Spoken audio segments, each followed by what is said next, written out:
শীত আসতে না আসতেই ফুলকপি খাওয়ার ধুম পড়েছে পুরো বাংলায়। কিন্তু এবার হয়তো চিরতরে বিদায় জানাতে হবে সবার প্রিয় সবজি ফুলকপিকে। পুষ্টিবিদরা দিয়েছেন এক চাঞ্চল্যকর তথ্য, মাথায় হাত পুরো স্বাস্থ্য গবেষকদের। যারা ফুলকপি খেতে ভালোবাসেন, যাদের ঘরে ফুলকপি রান্না হয়, তারা অবশ্যই ভিডিওটি সম্পূর্ণ দেখবেন। এক কথায় বাঁচতে হলে দেখতে হবে আজকের ভিডিও। নিজের কথা চিন্তা না করলেও পরিবারের বাচ্চা ও বৃদ্ধ মানুষদের জন্য অবশ্যই ভিডিওটি সম্পূর্ণ দেখবেন, হয়তো আপনার উপকারে আসতে পারে। ভিডিওটি অবশ্যই শেয়ার করে দিবেন। সতর্ক না থাকার কারণে অনেকেই মৃত্যুর দিকে দিন দিন এগিয়ে যাচ্ছি। প্রিয় দর্শক, আপনাদের কাছে একটি প্রশ্ন রাখতে চাই, অবশ্যই আপনার পছন্দের সবজির নাম কমেন্ট বক্সে লিখে যাবেন। তো চলুন বেশি কথা না বলে শুরু করি আজকের ভিডিও। ফুলকপি এমন একটি সবজি যা সকলের সাথেই মিশে, তাই এটি পছন্দের তালিকায় সকলেরই থাকে। তবে কাদের জন্য ফুলকপি বিপদ বয়ে আনতে পারে, সেটি থাকবে আমাদের মূল বিষয়। ফুলকপি কারোর জন্য স্বাস্থ্য, কারোর জন্য ধ্বংস। ফুলকপি খেলে যে সকলেরই ক্ষতি হয় তেমন বিষয় নয়। কিছু মানুষ আছে যাদের জন্য ফুলকপি খাওয়া উচিত নয়।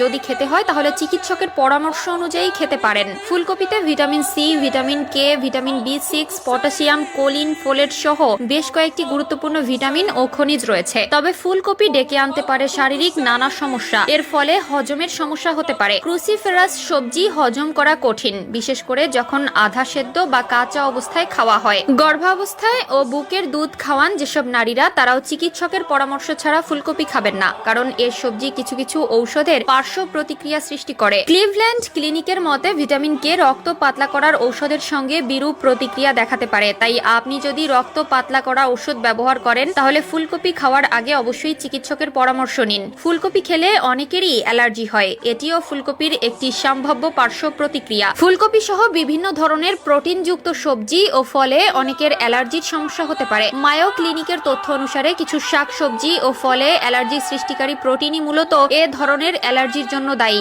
এছাড়াও ফুলকপি খাওয়ার পর অনেকেই দুর্গন্ধ ঢেকুর ওঠে। International foundation for gastro intestinal disorder বলছে, শুধু ফুলকপি নয়, মটরশুঁটি, গোটা শস্য, বাঁধাকপি, ব্রাসেলস স্প্রাউট, ব্রোকলি, অ্যাসপারাগাস সহ বিভিন্ন শাকসবজি খাওয়ার ফলে রাফিনোজ গ্যাস হতে পারে। 2015 সালে পুষ্টি ও ক্যান্সারে প্রকাশিত একটি মেটা বিশ্লেষণের তথ্য অনুসারে ক্রুসিফেরাস যুক্ত শাকসবজি অতিরিক্ত গ্রহণের ফলে থাইরয়েড ক্যান্সারের ঝুঁকি বাড়তে পারে। গবেষণায় আরও জানানো হয়, ক্রুসিফেরাস সবজি ও আয়োডিনের প্রাপ্যতার উপর থাইরয়েড ক্যান্সারের ঝুঁকি অনেকটাই বাড়ে।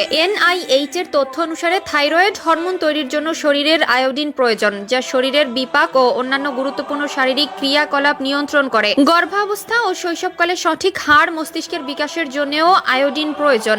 NIH নোট করে যে মার্কিন যুক্তরাষ্ট্রের বেশিরভাগ মানুষ খাবার এবং পানীয় থেকে পর্যাপ্ত আয়োডিন পান। যেমন ফুলকপি সহ গয়ট্রোজেন যুক্ত খাবার খাওয়ার বিষয়ে কেউ তেমন নিষেধ মানেন না। ফুলকপি বিভিন্ন উপায়ে খেতে পারেন, তবে আপনার যদি হজমের সমস্যা থাকে তাহলে রান্না করে তবেই ফুলকপি খাবেন। তবে পানিতে সেদ্ধ করবেন না, এতে ফুলকপিতে থাকা অ্যান্টিঅক্সিডেন্ট নষ্ট হয়ে যায়।